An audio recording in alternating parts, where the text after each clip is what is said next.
Every shift starts the same way, with intent and purposeful preparation. Gear double and triple checked, making sure you're ready for the day. But once you step outside, nothing about the day is guaranteed. You face the unpredictable, the weight of decisions that matter. That's why Galls stands behind the uniform, to provide the reliability and support that helps you stay ready. Supporting the hero behind the uniform. Galls is proud to serve those who serve.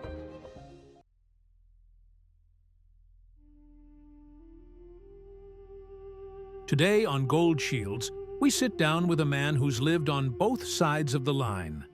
From legendary crime reporter to senior leadership inside the NYPD, LAPD, FBI, and National Intelligence. He's interviewed Osama Bin Laden before the world knew his name, helped shape counterterrorism after 9/11, and saw history unfold before most people even knew it was happening. This isn't theory. This isn't hindsight. This is experience. John Miller on Gold Shields.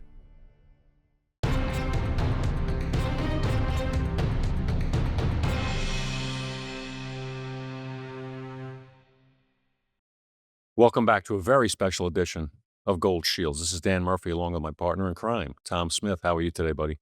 I'm doing great, man.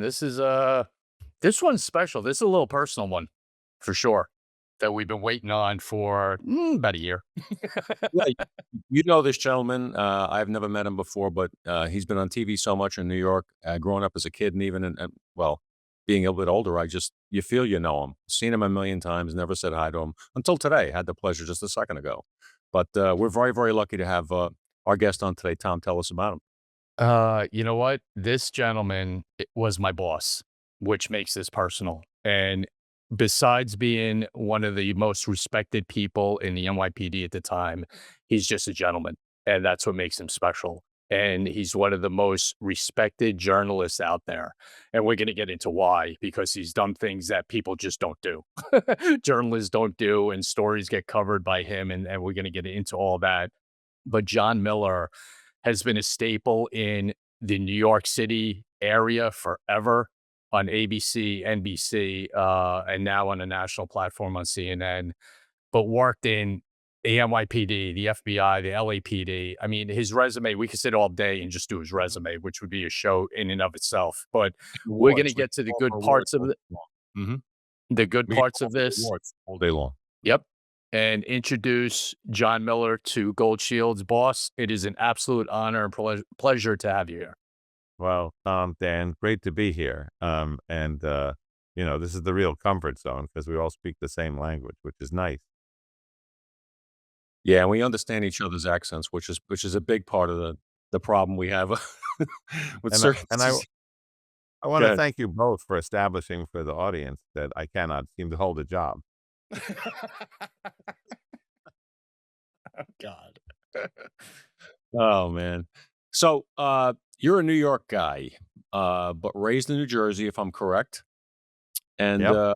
and you cut your teeth starting out at WNEW, the Fox before it was Fox, Channel 5 in New York, right? That's right. It was Metro Media, the 10 o'clock news. And we all remember that it's 10 p.m. Do you know where your children are? Oh, yeah. Of course, then we used to drink in that bar across the street between shows. And one day he said, it's 10 p.m. Do you know what time it is? Oh, that was like a one-time thing. It's still a famous slogan. Yeah. Is that a true story? I don't know. Oh, But say. I heard it when I was a wee lad at Channel 5. So I started there when I was 14, about 2 months before my 15th birthday. I had kind of conned them into believing that I was a real person. And I would take the bus in from high school after the last period, work from 3 to 11, and then try to get to the Port Authority in time to get the last bus back to New Jersey. Otherwise, it was hitchhiking. And then one day by accident, I called in about a breaking story of building collapse in Queens. And the guy, all the phones were ringing, and the anchorman was the only one there answering the phone. So he answered them all, put them on hold, and then told the guys from the lab to get back, told the crew from the Madison Square Garden to dump the hockey game and get out to Queens, told the night editor to come back to cut film. And I guess there were two buttons left. One was me, and the other was a veteran, award-winning, very established radio reporter who worked for us. And the anchorman pressed that button and said, "We don't have any reporters on, so can you get out there and cover the story for us?" Instead of the award-winning journalist, he punched the button that had the 15-year-old kid from New Jersey on the line. So I got my dad to drive me out there, covered the story, did my little stand-up in the rubble from the scene of a tragedy, John Miller, Channel 5 News, ran back to the office. And, of course, my job, my actual job when I wasn't covering TV stories, was to pick up film from the lab. So I picked up the film, ran upstairs, handed it to the guy, and he said, "Where's, what's his name?" I'm like, "Who?" He said, "The guy I sent to cover the story." I'm like, "That's me." He said, "Who the hell are you?" I said, "Oh, I'm John Miller. I'm in the ninth grade in New Jersey. I work here after school during the week." He said, "And who sent you to cover the story?" I said, "That was you." Um, so it was Sunday night, Sunday night, the 10 o'clock news, it was the highest rated show we had of the week. It got like 1.5 million viewers. And on Monday, a small inquest was conducted by the news director and vice president to determine how it was possible that a ninth grader from New Jersey had seemed to cover the lead story on the 10 o'clock news. And I thought I was going to get in trouble. But basically, he said, well, the kid answered the phone. He got out there. He got back. He got the interviews. He got the shots. So at least we have somebody around here we can count on. And they used to kind of let me go out with the crew once they ran out of reporters, which was usually late at night, which usually meant crime, which is how I bumbled into becoming a television crime reporter before all that other stuff. Wow. That's a great story. My God. Talk And that's about, I definitely a mean, true story. Somewhere enshrined in the celluloid, files of the basement of Metro Media, there's a there's a film of this somewhere. Oh, I'd love oh, to see that. I would love to see that. Mhm. oh, we gotta, you know what? Yeah, we're gonna inquire about that one. That we're gonna see what we can do with that. Knowing a couple of people we know, well, let's see what we can do with that. So then, you're at 5, which is, the New York station and all that, and then when is your big break into world ABC and NBC? And that must have been, I mean, listen, you are who you are, John, and I don't mean it that way, but that's gotta be a moment for you to go, "Wow, okay," like, you just talked about being a ninth grader, now you're getting offers from major networks. How was that? So I was at Channel 5 10 years, and then I got picked up by the local NBC affiliate, News for New York, with Chuck Scarborough and Sue Simmons and Jack Rafferty and all that from the 80s. And as I kind of walked in the door there in 1985, um, we all remember December 16th, 1985, Spark Steakhouse, Christmas music played over the loudspeakers and the lights twinkled. Big Paul Castellano, the boss of the Gambino crime family, was gunned down by this emerging new gangster, a guy no one had heard of there before, but is now the modern day John Gotti, or the modern day Al Capone. You could make the comparison. And, I spent 7 years covering organized crime and Gotti. Um, and, that kind of raised my profile a little bit in local news as kind of a guy who had a niche on crime and organized crime. And I got an offer from ABC News, not the local, but the network, to cross over. And I remember getting there and thinking, well, all right, I did 7 years on John Gotti. Who is the international version of the biggest bad guy around? And and I just remember hearing echoes of the name Bin Laden from the first World Trade Center bombing case, from the Kahani assassination, money changing hands, trips to, Peshawar, Pakistan, financing of terrorist attacks. Um, and I met with a source who was able to pull it all together for me and went back to ABC News. And the team there, Chris Isham, the head of the investigative unit, Terry Lickstein, who ran the unit I was in, the law and justice unit, the president of ABC News at the time, David Weston, kind of all had to pull together because it was a, I know it sounds strange now, but it was a tough sell, saying we're going to do this trip. It could cost between $70 and $100,000. We've got to get into Pakistan and then into Afghanistan and then back out with a full crew to interview this guy who nobody ever heard of. But David Weston, the president of ABC News, then he really got this, as did Roone Arledge, the chairman, and they greenlit the thing. And that's how we ended up in the Bin Laden interview, which essentially established my place in ABC News, not as just a kid who came over from local news, but as someone who had some depth and reach, which was important. That interview was, now in retrospect, looking back at the history that followed it, is one of the, I don't know if anybody could argue, a bigger catch. You know what I mean? The coup that you pulled off by doing that is something people look back and shake their head at. How'd he do that, right? I mean, it's remarkable, remarkable. Well, it set the bar in some ways, but it also changed the game because at the time I was looking for him to basically ask, did you finance the bombing of the World Trade Center in 1993? And Tom and Dan, think of the irony there, right? We're talking about the first World Trade Center attack in 1993. Was he the guy behind it? Um, and and getting in there to do that, you would never expect what he was going to say, which is, I'm declaring war on America, that this will be greater than our war with the Russians, that after our war with the Russians, the Soviet Union fell and, they left. And America will only understand this when they are dragging their bodies in the boxes and coffins in their shameful defeat. It sounded rather unlikely at the time. Here he was in this cave on this mountain with these men, that he could take on a superpower, skipping what had happened in Afghanistan in the 1980s. But I would say that no one would understand better than you two guys that when you replayed that interview on September 12th, 2001, suddenly it all made sense. The kind of sense that was beyond our frame of reference at the time he said it. It was a bad way to learn that lesson. Wow. I mean, one thing I just want to go over with you, or, for our listeners and for our watchers. You didn't get, I mean, how does that all work, John? I mean, logistically, you're not getting a phone call saying, hey, meet Osama at the bar on the corner at 12 o'clock. I mean, that's not No. happening. How does that interview logistically get set up, and how many spots did you have to go to before you end up in front of him?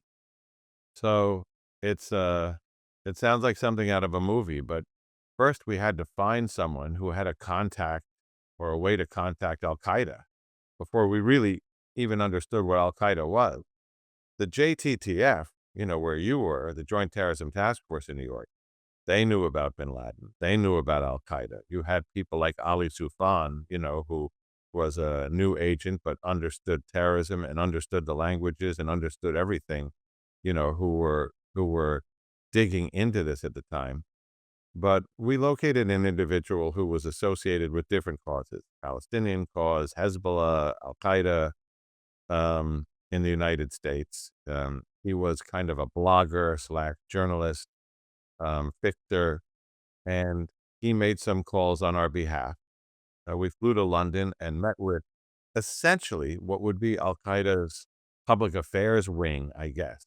Um, it was two individuals in London who were vetting anybody who asked to see or speak to Bin Laden.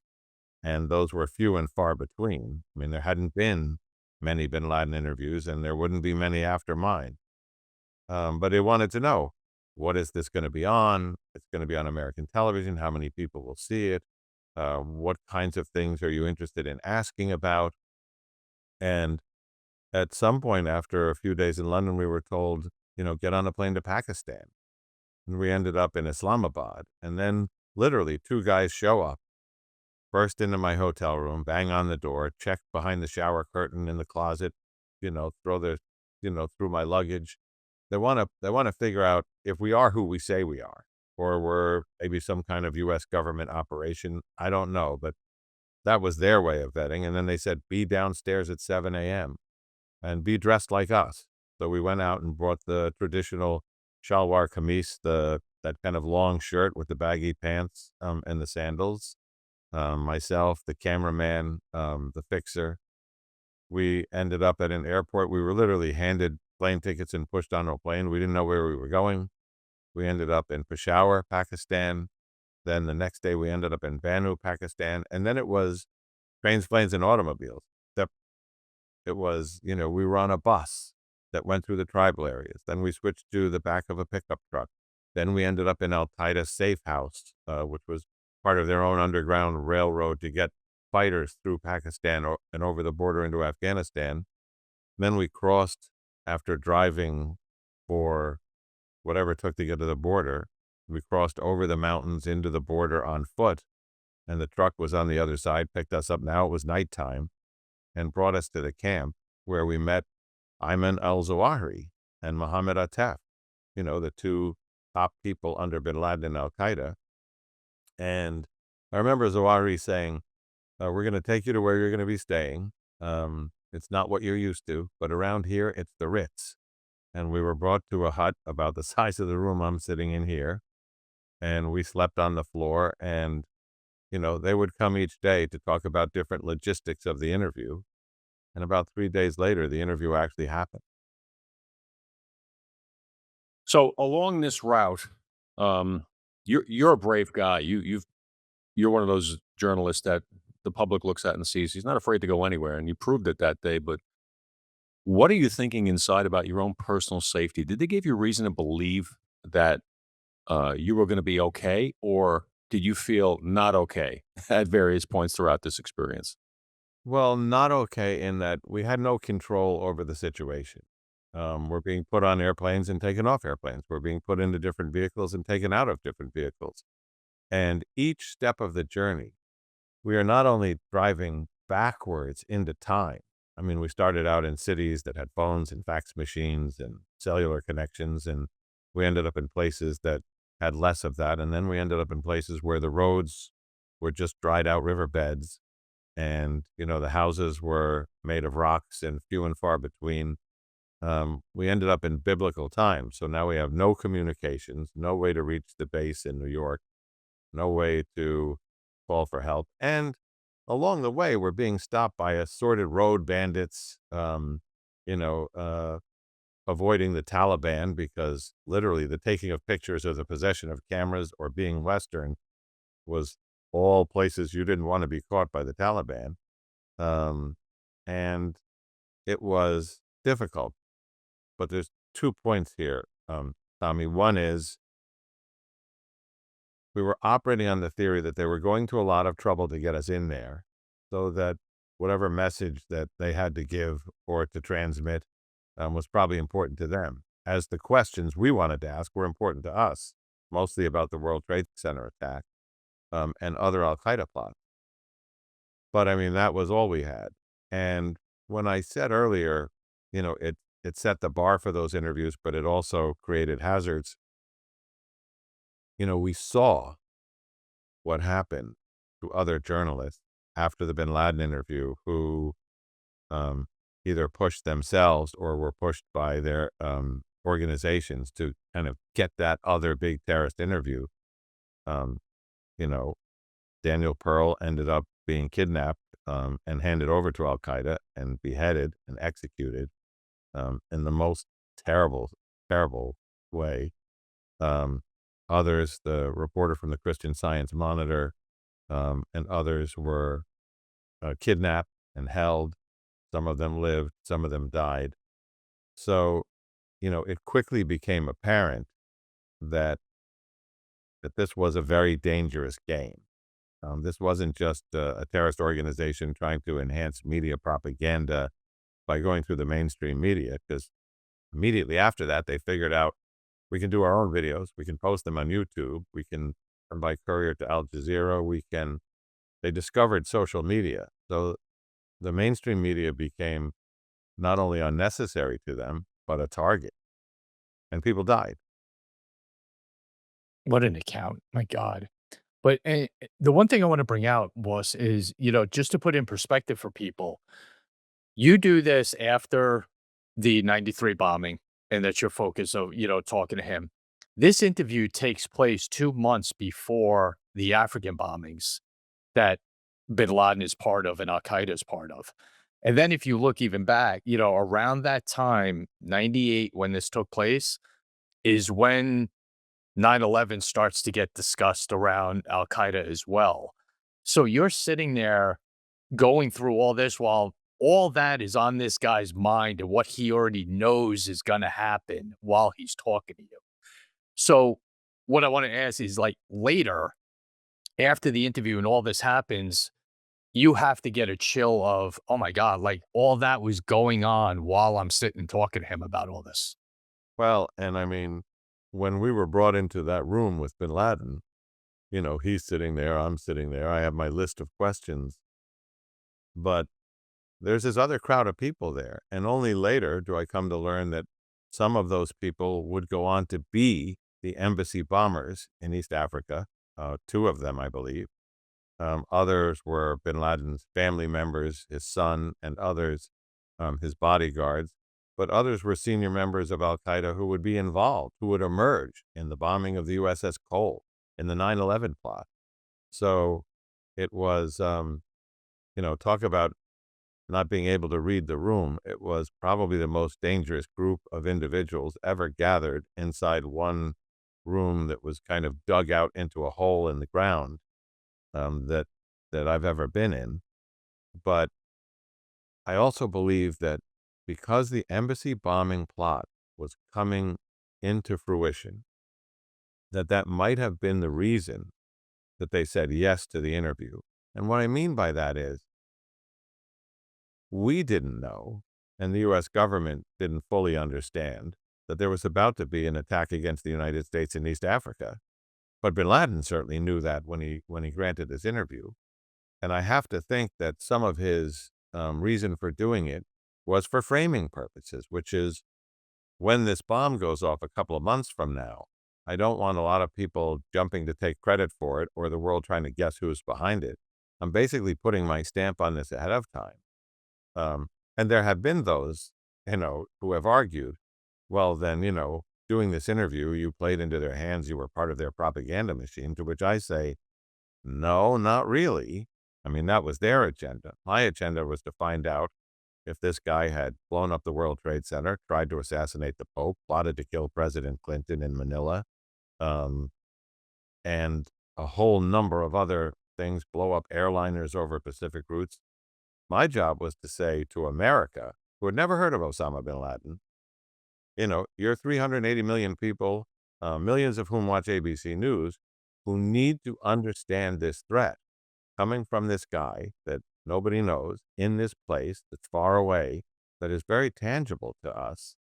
And I think ringing that bell, doing that warning, was important.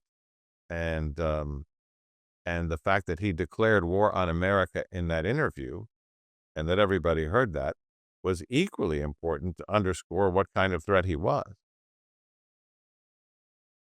One of the more interesting things about this incredibly interesting interview is the fact that there was an interpreter, obviously, and your questions were interpreted to him, but his responses were not interpreted back to you.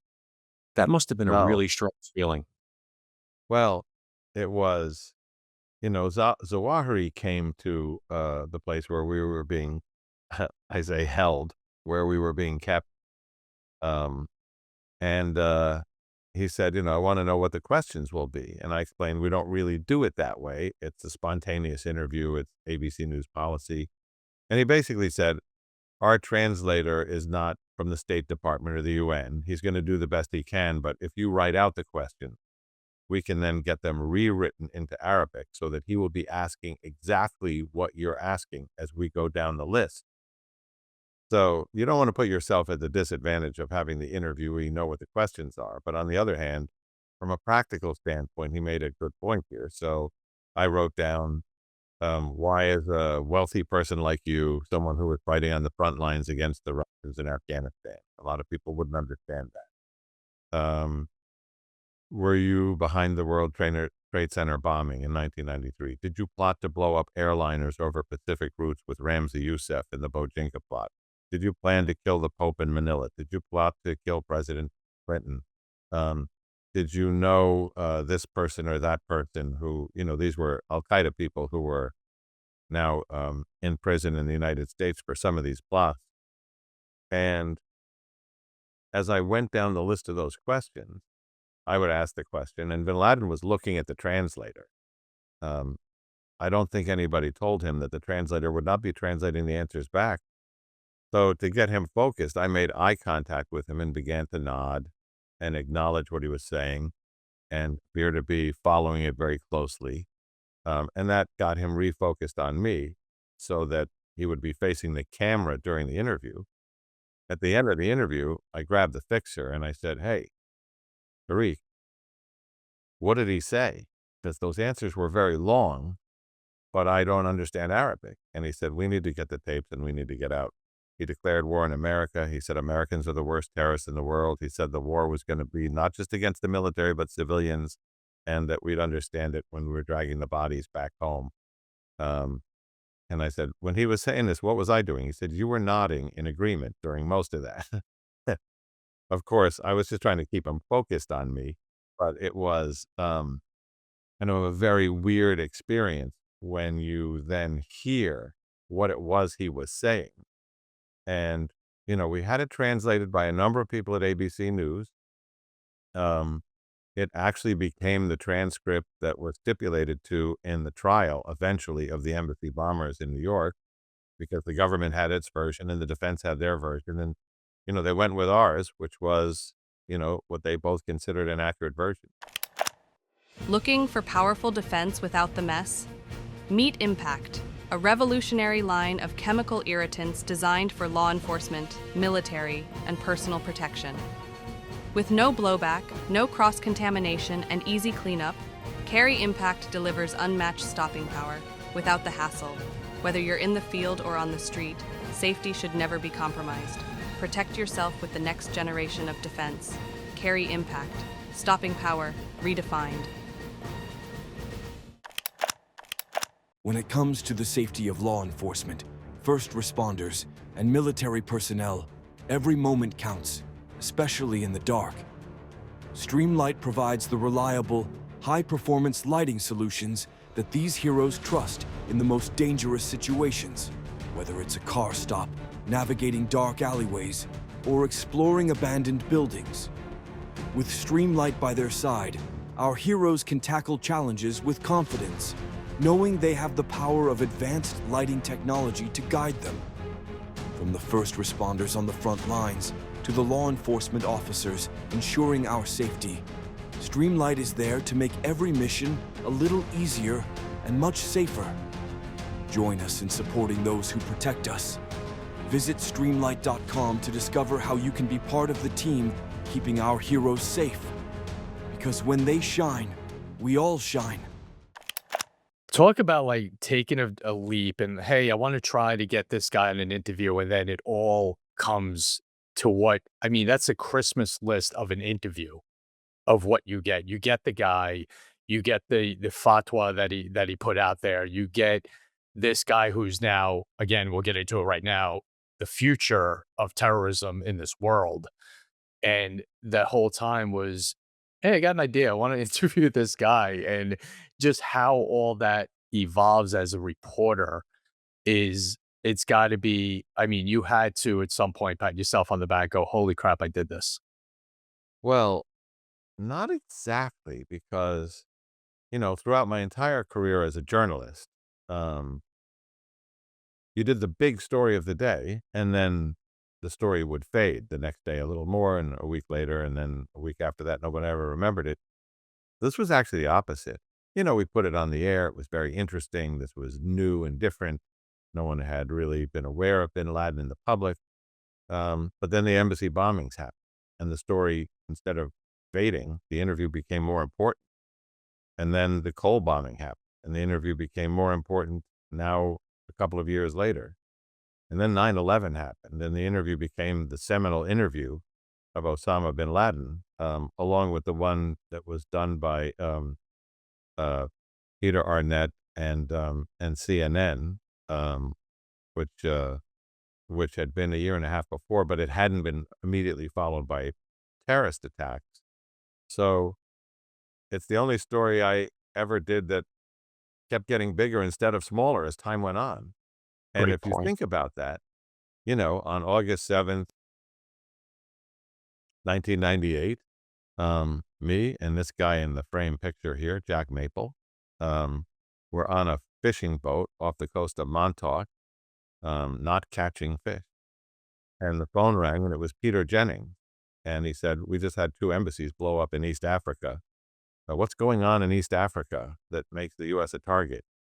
And I remember thinking for one beat and saying, "It's not what's going on in East Africa.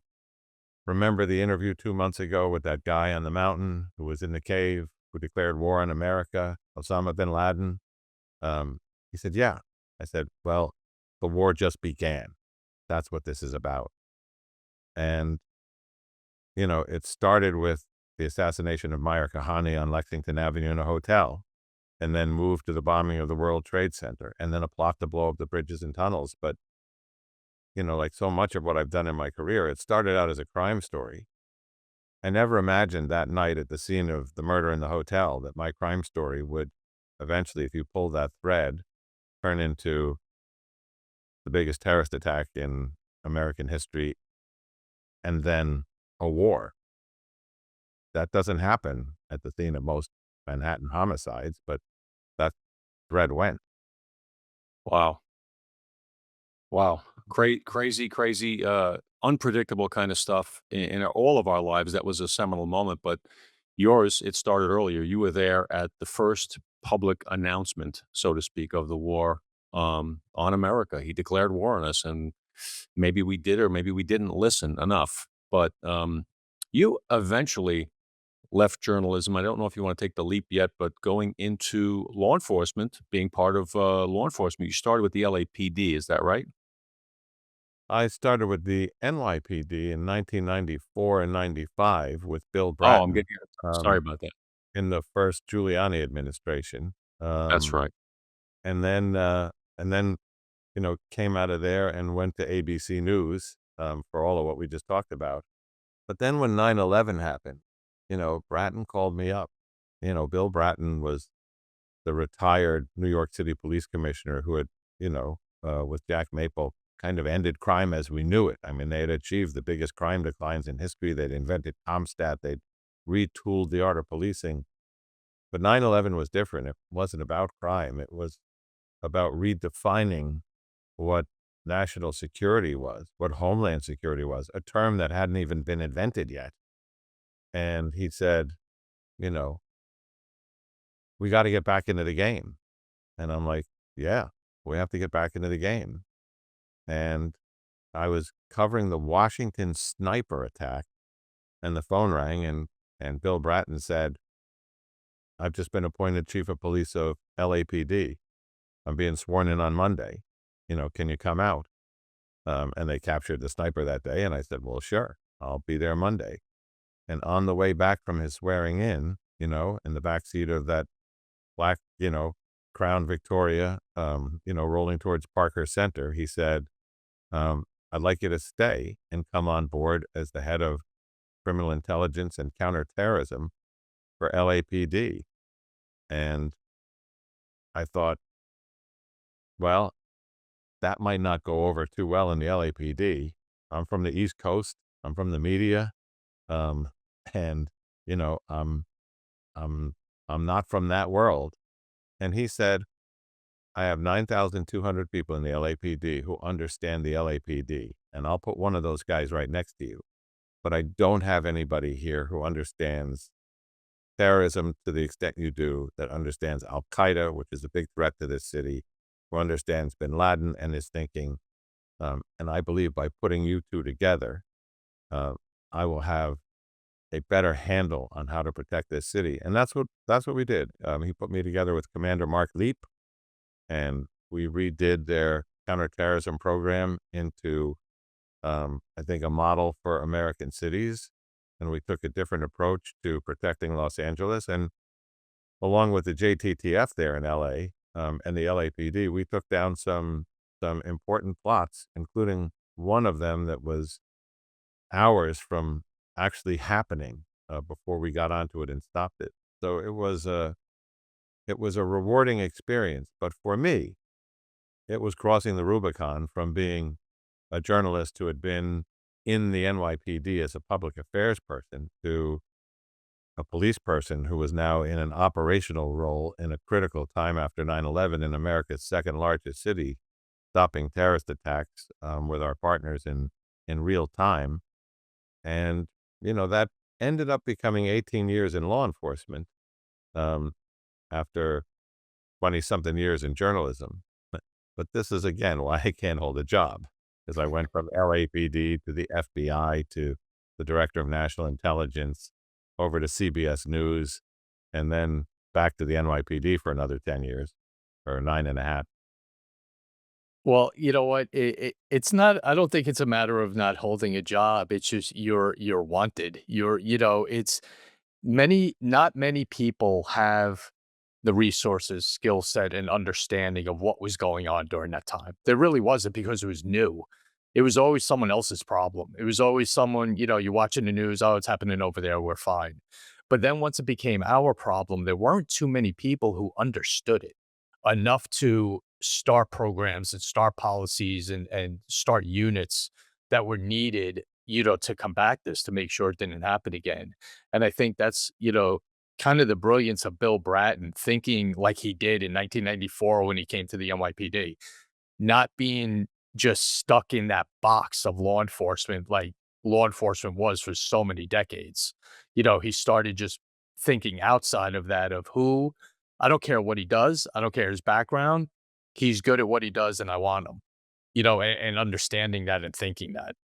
Well, he is the out-of-the-box thinker, and any organization he came into, NYPD, the New York City Transit Police, the LAPD, the Boston PD, he left in way better shape than he found it. And he did that by having a good eye for talent, and picking, you know, the way he always said it was, you gotta pick the right people and get them on the bus, and then you gotta get them in the right seats on the bus, and then you gotta make sure as you're driving that bus that, they learn enough so that any number of them can drive the bus when you're finished. I always reminded him that you have to get some of the right people under the bus too, but he never subscribed to that. Um, he believed there was a place for everybody. And when when we came into the NYPD the first time, it was Jack Maple over here. He was a transit police lieutenant coming from the transit police into the vaunted NYPD as a deputy commissioner. There was me, who was a local TV reporter, and there was Bratton, who was coming from Boston. And Bratton said, this is going to go over really well. You got a guy from Boston, a TV reporter, and a transit cop about to take over the whole NYPD. And Jack Maple looked at him and said, wait till they get a load of us. It was like the Joker. Right. But we did okay. Oh, he was quite the character. Jack Maple was one of a kind, and anybody who's listening who doesn't understand who he was, he became the Deputy Commissioner of Crime Control Strategies because he understood the nature of crime and what illness it was and what the prescription was. He looked at it through the lens of it's not crime, it's criminals. He dressed in a way that stood out. He wore spats. He had his own style. Um, he worked his people hard, and he expected, and he created together that entire team that you're a part of created CompStat, which changed policing, created accountability in the profession where it hadn't been before, at least to a level it hadn't been, and really revolutionized it. And for guys like Tom and I, we were foot soldiers still at that point, and we were out there and we were applauding it because it was finally, they would tell, the department was finally telling us, we're going to help you with an entire package that's going to help you do your job more effectively. And we're asking you to go back and not stop doing it, but do it better, do it smarter. And it was a great, great era for policing in New York. And we look back, Tom and I talk about it sometimes. how great it was to work as part of a team that was running effectively and efficiently. All cylinders were running in the NYPD, and it was cool. It was a great time. So to be a part of that was special for us too. Yeah, I appreciate that. I refer to it as Camelot. I mean, there was Bill Bratton giving the message, I want my cops to be cops. I want them getting out of the cars. I want them taking action. And I want to spend less time worried about if we do something, are we going to get in trouble? And more, why are we here? And what is our mission? And he said, as for the trouble, we'll take care of that. If somebody needs to be retrained, we'll be retraining them. If someone needs to be disciplined, we'll discipline them. But we can't stop doing our job because we're afraid of what happens next. He really reinvigorated the NYPD in a way that changed the nature of the organization almost overnight. Just by giving the message out, I want you to feel confident in doing your job. Yeah, that was I remember one interview we did or one statement he made that was kinda directed at all of us and Dan and I being, in that group. "Hey, you wanted to be cops? Now go out and be cops." And that was for a bunch of 20-something-year-olds who wanted to this job, for your boss to say that, that was the best thing in the world to hear, and have that leadership that was so not there, when both of us started our careers, Dan before me, and then have that leader of going, "Hey, go be cops and I got your back." That's all cops want. You look at some of the stuff today, we'll get into, whatever, but that's all cops want. We're very simple. Have our back. That's it. And to have that in the biggest city in the world while we were going through such a crime nightmare meant a lot to us. So it was so welcomed. And I mean, it changed the city. Remember the numbers, right?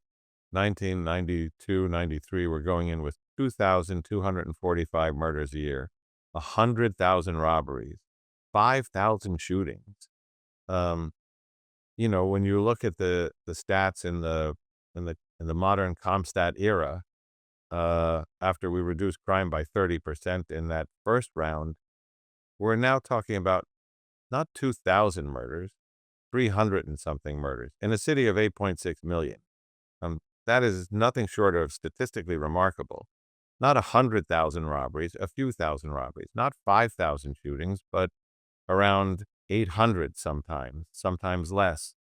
Um, the idea that government, which must be the least efficient possible business model known to man when it comes to um, spending effectively and accomplishing things and defining risk reward, for a government entity to actually achieve something that most businesses would have envied in terms of productivity and positive growth, um, was something that the entire government world looked at that and said, what did the NYPD figure out that we could replicate in other fields? And, as we see, some cities do city stat, where they basically do that accountability session with all of their agencies to make sure that they're not just slipping backwards, because that's the way we've always done it as the world is changing. One of the things I remember distinctly was the messaging coming from One Police Plaza was about being creative and working with partners that we in the past maybe didn't really work with. The DA's office had to get on board in every borough. The bureaus of parole, all different tools that are at the disposal of cops, and we were detectives at the time. You want to tap into that. You want to be able to use that for effectiveness.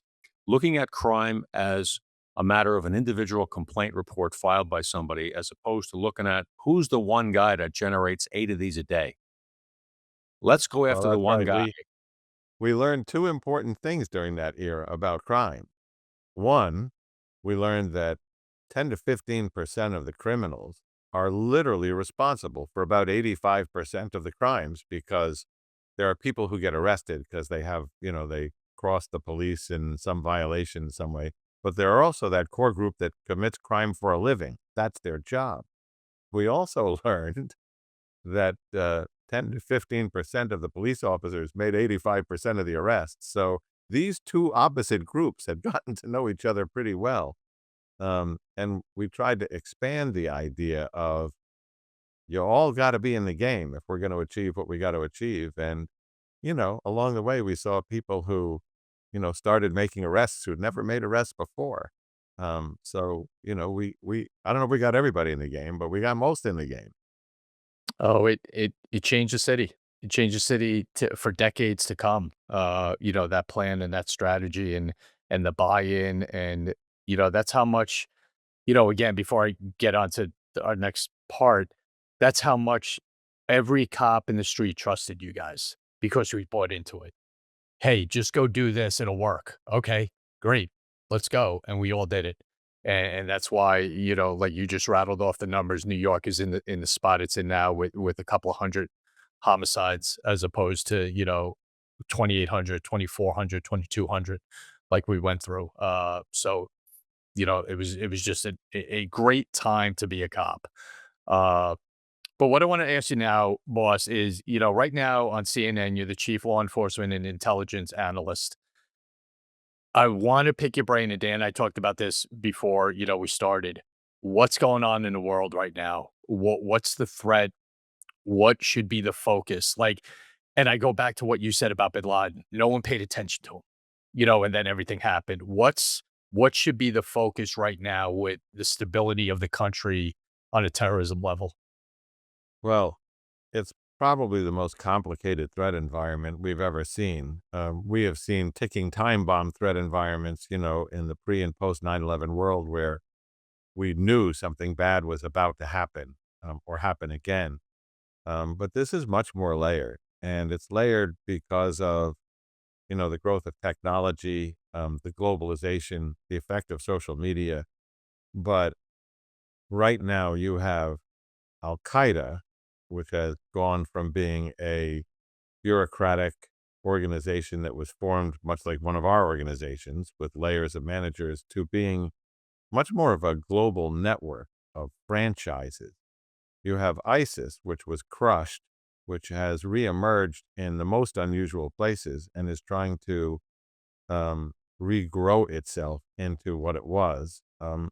We think from election cycle to election cycle, from budget to budget. These terrorist organizations, they all think in a very long game, which is not in terms of 4 years, not in terms of 10 years. They think in terms of lifetimes. They have a tremendous amount of patience and tenacity. So when you see ISIS being crushed in Iraq, in Libya, in places like that, but then you see it reemerge with what? An attack on the opera house in Russia, a theater attached to a shopping mall, which they kill numerous people and then burn to the ground. And, these individuals were not from in theater. They were recruited online, in touch with ISIS, did their planning online, executed. The next attack is at Qasem Soleimani's funeral in Iran, an ISIS attack against the regime in Iran. Now, we have, we consider Iran a hostile foreign power and we consider ISIS a terrorist group. These are two enemies of the United States that are going at it. Then you see ISIS recruiting online in America continuing, where we see, a plot of, a guy shows up and kills National Guard members in Washington, D.C. A man and his nephew are charged a few months before that with plotting to, do election day terrorism attacks. Another individual in, the state of Washington. I mean, these cases keep rolling out and we're kind of numb to them, but not just using globalization and the internet and the ability to communicate on these platforms like 4chan, 3chan, Twitch, all of these things, many of which are encrypted, um, and that. But you consider the effect of AI alone, which is put yourself in the position of being the ISIS propaganda master, and they have been the best by far at marshaling propaganda like a Madison Avenue advertising agency. Their pitch is valor. You'll be a hero if you do what we say. Belonging. You'll be a part of something if you do this for ISIS. Empowerment. You will have a real effect by doing this. Well, what do those three messages add up to? These are people who usually are not going to be anybody's heroes. are usually ostracized or alone or isolated, not a part of anything, and are having no impact on life. And, this loser to lion formula that they have, which is just come with us and you get all of that, has been a recruiting tool. Now imagine you're the recruiting officer and saying, we've got that pitch in English, we've got it in Arabic, but wait, we have AI now.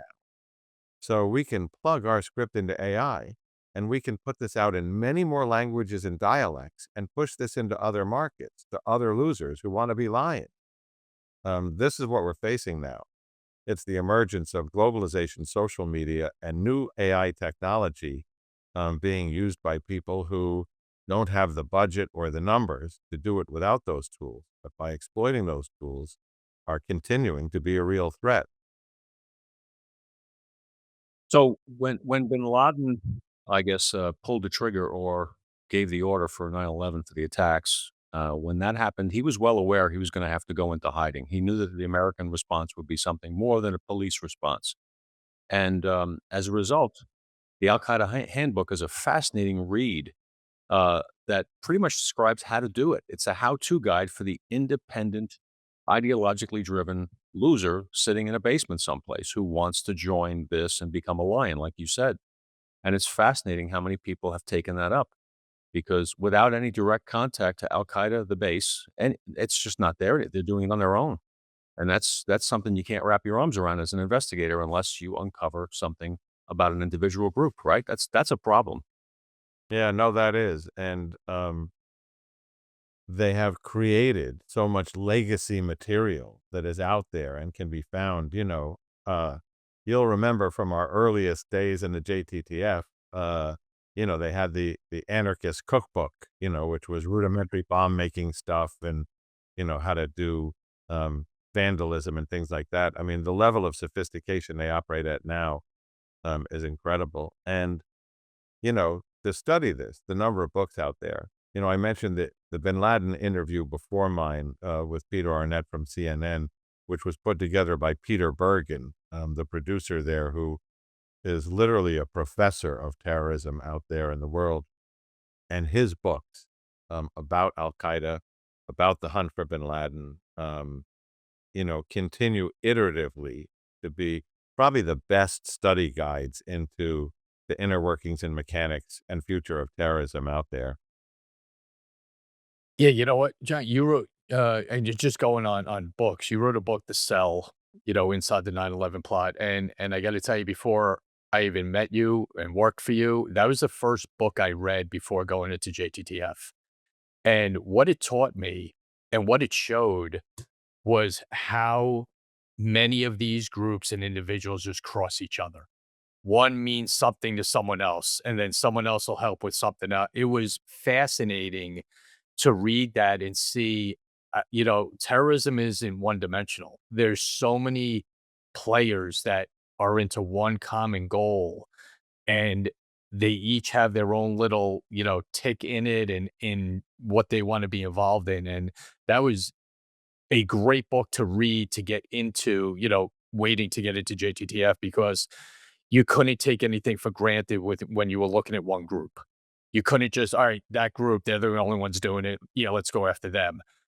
Each group had so many other tentacles that they were attached to. And that's why, not just because you're on, it was an eye-opening read and book getting ready to go into that world of investigations.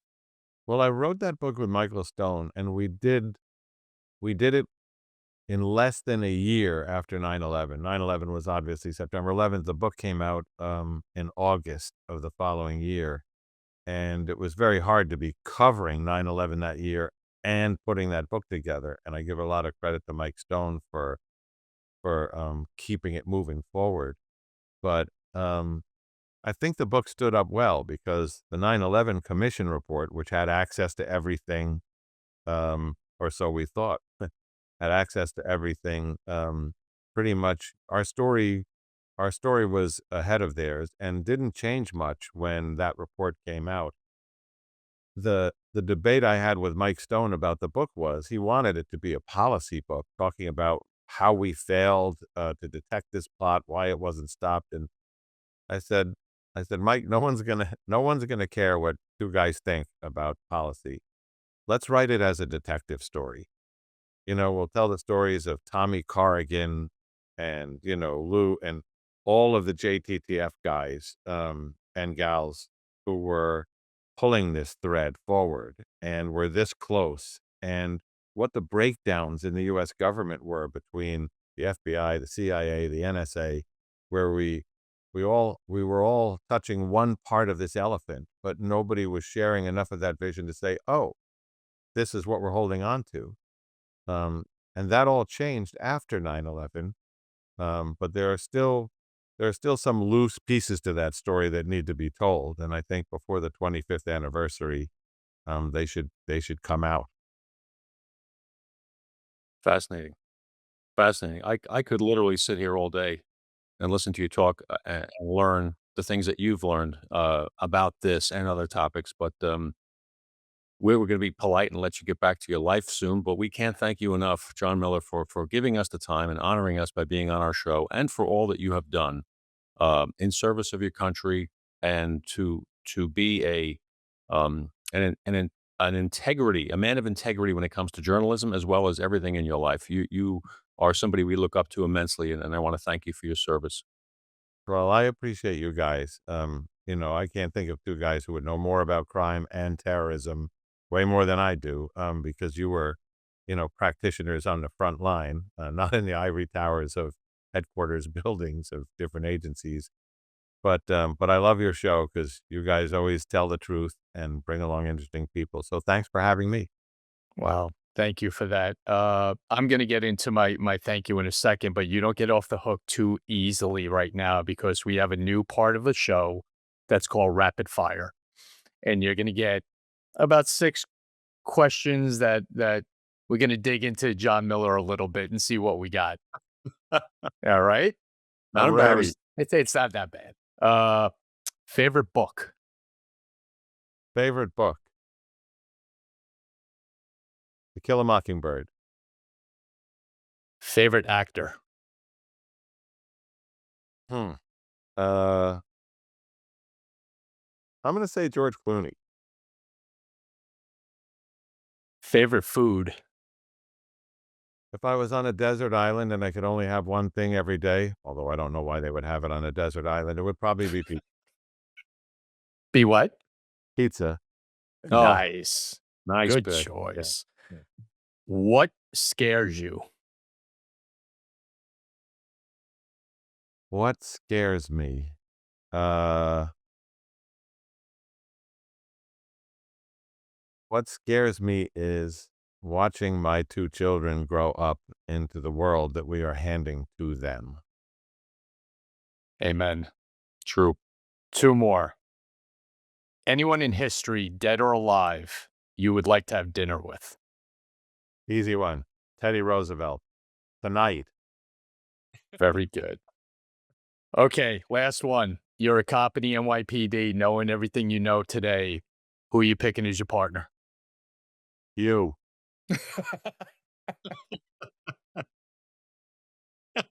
Wow. Yeah, you might want to rethink that. I'm just saying.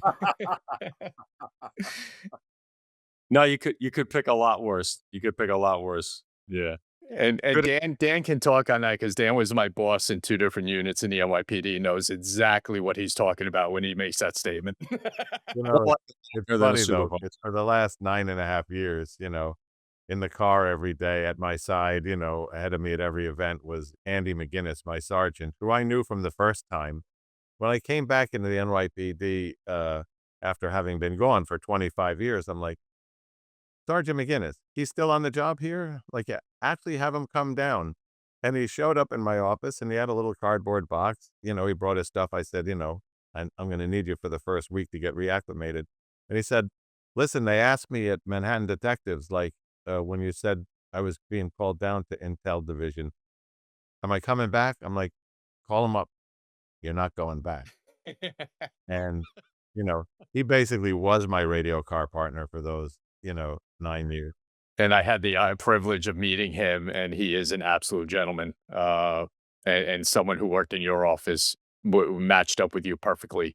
Great, great man. But I got to echo Dan. This was an honor. This was a privilege. Although I know you and I worked for you. It was still an honor to have you here and have you join our show, and to give such an insight into something we knew but didn't really know. And that's the best part of this show, of getting these stories out there of events that people know but not that much. And it was an absolute pleasure, boss, to have you on. Thank you so much. Thank you, guys. See you soon. See you soon.